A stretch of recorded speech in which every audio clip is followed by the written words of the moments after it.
അള്ളാഹുവിന്റെ റസൂലിന്റെ ഒരു ഖാദിമുണ്ട്, ജൂതൻ, ഒരു സേവകൻ. ജൂതന വിസ്ഡം ഗ്ലോബൽ ഇസ്ലാമിക് മിഷൻ തീവ്രവാദികൾ, ഭീകരവാദികൾ, വഹ്ദാനിയത്തിന്റെ എതിരാളികൾ, ഇസ്ലാമിന്റെ ശത്രുപക്ഷത്തിന്റെ കാവലറായി കൂടെ കൂടി ഒറ്റമേശ സമ്മേളനത്തിൽ കോഴിക്കോട് യൂണിവേഴ്സിറ്റികളിലെ മാർച്ചുകൾ സംഘടിപ്പിച്ചവർ യഥാർത്ഥത്തിൽ ഒരു വിദ്യാഭ്യാസ സ്ഥാപനത്തിനെതിരെയല്ല സംഘടിപ്പിച്ചത്, ഒരു വ്യക്തിക്ക് നേരെയല്ല, ഒരു സംഘടനയ്ക്ക് നേരെയല്ല. കിതാബു തൗഹീദിന്റെ ഉള്ളകത്ത് വിശദീകരിക്കപ്പെട്ട ഉടമസ്ഥന്റെ വഹ്ദാനിയത്തിനെതിരെ മാർച്ച് സംഘടിപ്പിച്ച് ഇടിപ്പിന്മാരായവർ, ഉടമസ്ഥന്റെ ഏകാധിപത്യത്തിനോട് മാനസികമായി വെറുപ്പുള്ളവർ, ഇസ്ലാമിക ശത്രുപക്ഷത്തിന്റെ കൂടെ ചേർന്ന് ജൂദായിസത്തിന്റെ ചട്ടുകമായി മാറി. ഒരൊറ്റ വാക്കിൽ അവർ ഒതുക്കി, വഹാബികൾ, തീവ്രവാദികൾ. അല്ലേ? സത്യം പറയുന്നതിനെ കൊണ്ട് അവർ ഹിന്ദുക്കളെ കൊല്ലാൻ പറയുന്നുത്രേ, അവർ നസാറാക്കളോട് ചിരിക്കാൻ പാടില്ല എന്ന് പറയുന്നുത്രേ, അയൽപ്പക്കത്തുള്ള മുസ്ലിമീങ്ങളോട് ഇടപാടാൻ പാടില്ലെന്ന് പറയുന്നുത്രേ. ആര്? വിസ്ഡത്തിന്റെ പ്രവർത്തകരായ വഹാബികൾ, തീവ്രവാദികൾ. എടോ, നമ്മുടെ നേതാവാ നമുക്ക് മാതൃക. നമ്മുടെ നേതാവിന് ഒരു സേവകനുണ്ട്, യഹൂദി, ജൂതൻ. ജൂതനെ ഖുർആൻ മനസ്സിലാക്കി തന്ന ഏത് ഭാഷയിലറിയോ? ലതജിദന്ന അശദ്ദൻ നാസി അദാവതൻ ലില്ലദീന ആമനൂ അൽയഹൂദ്. മുഅ്മിനീങ്ങളോട് ഏറ്റവും ശക്തമായി ശത്രുതയുണ്ടെങ്കിൽ അത് ജൂതനാണ് എന്ന് അല്ലാഹ് പറഞ്ഞതാണ്. ആ വിഭാഗത്തിൽപ്പെട്ടൊരു ചെറുപ്പക്കാരൻ നമ്മുടെ നേതാവിന്റെ ഖാദിമായിട്ടുണ്ടായിരുന്നു, സേവകൻ.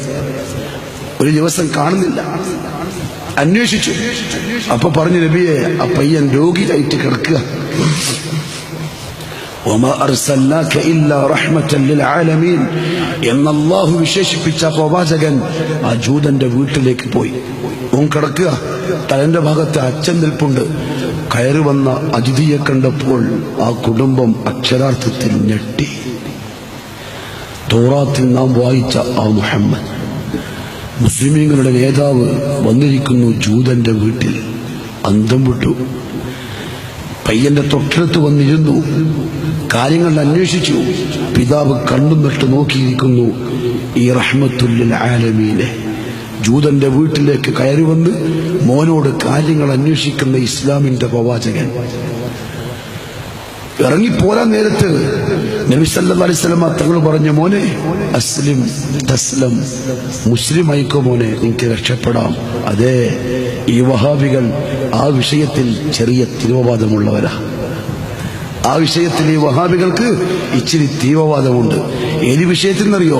ഉടമസ്ഥന്റെ ഏകാധിപത്യത്തെ അംഗീകരിക്കുന്ന വിഷയത്തിൽ എല്ലാ ഒരുത്തനെയും പങ്കുചേർക്കൂല. ഒരിച്ചിരി പോന്ന വസ്തുവിനെ, വ്യക്തിയെ, ശക്തിയെ, പ്രപഞ്ചത്തെ സൃഷ്ടിച്ച് പരിപാലിക്കുന്ന റബ്ബുൽ ഇസ്സത്തിന്റെ കൂടെ കൂട്ടില്ല. കൂട്ടുന്നതിന് കൂടെ നിൽക്കില്ല. മതസൗഹാർദ്ദത്തിന് കൂടെ നിൽക്കില്ല. മനുഷ്യ സൗഹാർദ്ദത്തിന്റെ കൂടെ നിന്നാലും ഏകനായ ദൈവത്തിനായ അല്ലാഹുവിന് മോനുണ്ടെന്ന് പ്രഖ്യാപിക്കുന്ന ഈസാ അലൈഹിസ്സലാത്തു വസ്സലാമിനെ അല്ലാഹുവിന്റെ മോനാക്കിയ ക്രിസ്ത്യാനികളുടെ കൂടെ മതസൗഹാർദ്ദത്തിന് സ്റ്റേജ് പങ്കിടാൻ വഹാബി പ്രസ്ഥാനത്തിന് കഴിയില്ല. എന്തുകൊണ്ട് കഴിയില്ല? അവന്റെ ഏകാധിപത്യത്തെ സംരക്ഷിക്കാമെന്ന് വാഗ്ദാനം കൊടുത്തിരിക്കുന്നതാ, കരാറ് കൊടുത്തിരിക്കുന്നതാ. നമ്മളെല്ലാം വലിയ വലിയ മതസൗഹാർദ്ദത്തിന്റെ ആൾക്കാർ, അച്ഛനും പൂജാരിയും ശൈഖുനയും എല്ലാരും കൂടി. എല്ലാ മതവും ഒന്ന്, ഒരു മതവും ഒന്നാവൂല. എല്ലാ മതവും ഒരിക്കലും ഒന്നാവൂല. ഇസ്ലാം പറയുന്ന മതത്തിന്റെ അടിത്തറ ദൈവം ഒന്നാണ്. നസാറാക്കൾ പറഞ്ഞു അള്ളാഹ്ക്ക് മോനുണ്ട്. ആ വാക്കിനെ പറ്റി അള്ളാഹ് പറഞ്ഞെന്താണെന്നറിയോ? അള്ളാഹു പറഞ്ഞെന്താ അറിയോ? എന്നെ പ്രിയപ്പെട്ട ചെറുപ്പക്കാരെ, ഡിസംബർ വരാൻ പോവാൻ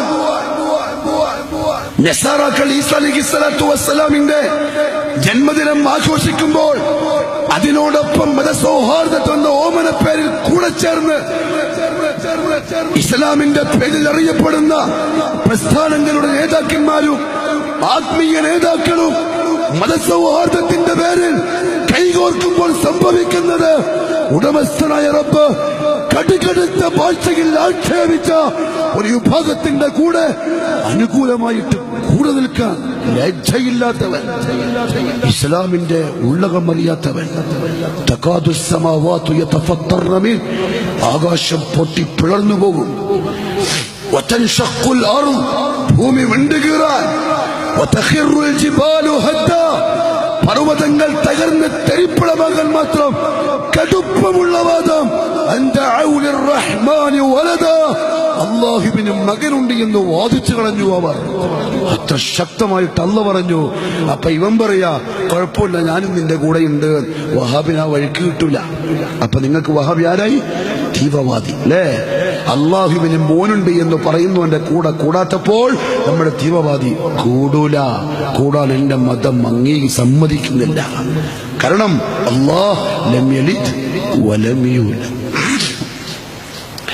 അള്ളാഹുവിന് പുറമെ നൂറുകണക്കിന് ആയിരക്കണക്കിന് ദേവീദേവന്മാരെ പൂജിക്കുന്ന ബഹുദൈവാരാധനകളുടെ കൂടെ മതപരമായി ഒരു തരത്തിലുള്ള ചർച്ചയും വഹ്ദാനിയത്തിന്റെ വക്താക്കളെ സംബന്ധിച്ചിടത്തോളം അവന് സാധിക്കില്ല. അവന്റെ മനസ്സത് സമ്മതിക്കുന്നില്ല.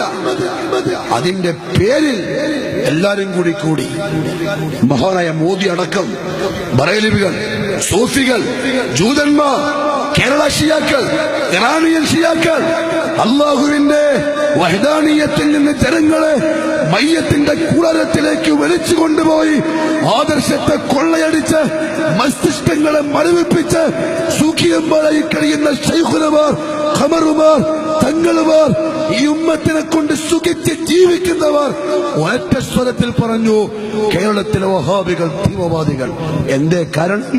അവർ വഹ്ദാനിയത്ത് പറയുന്നവർ. സഅദ് ഇബ്നു മാലിക്കിന്റെ ഒരു വാക്ക് ഓർമ്മയിൽ വരികയാണ്, ഉമ്മ 100 ജന്മം നിങ്ങൾക്ക് ലഭിക്കുകയും ആ 100 ജന്മത്തിലും എന്നോട് ഈ വഹ്ദാനിയത്തിൽ നിന്ന് മാറാൻ നിങ്ങൾ കൽപ്പിക്കുകയും ചെയ്താലും സഅദ് മാറില്ല ഉമ്മ പട്ടിണി കിടന്ന് മരിക്കലേ ഉണ്ടാവൂ. അതുപോലെ കേരളത്തിലുള്ള ഏപ്പിക്കാരെ, ഈക്കക്കാരെ, ജമാഅത്തുകാരെ, തബ്ലീഗുകാരെ, സർവരെ ഈ വഹാബി പ്രസ്ഥാനം വഹ്ദാനിയത്തിൽ നിന്ന് മാറൂല. അവർക്കതിന് കഴിയൂല. കാരണം നേതാവിന്റെ 23 കൊല്ലത്തെ കഠിനാധ്വാനത്തിനെ മറക്കാൻ അത്രയും ക്രൂരന്മാരല്ല ഈ നാട്ടിലെ വഹാബികൾ. അള്ളാഹു മനസ്സിലാക്കാനുള്ള തൗഫീഖ് തരട്ടെ.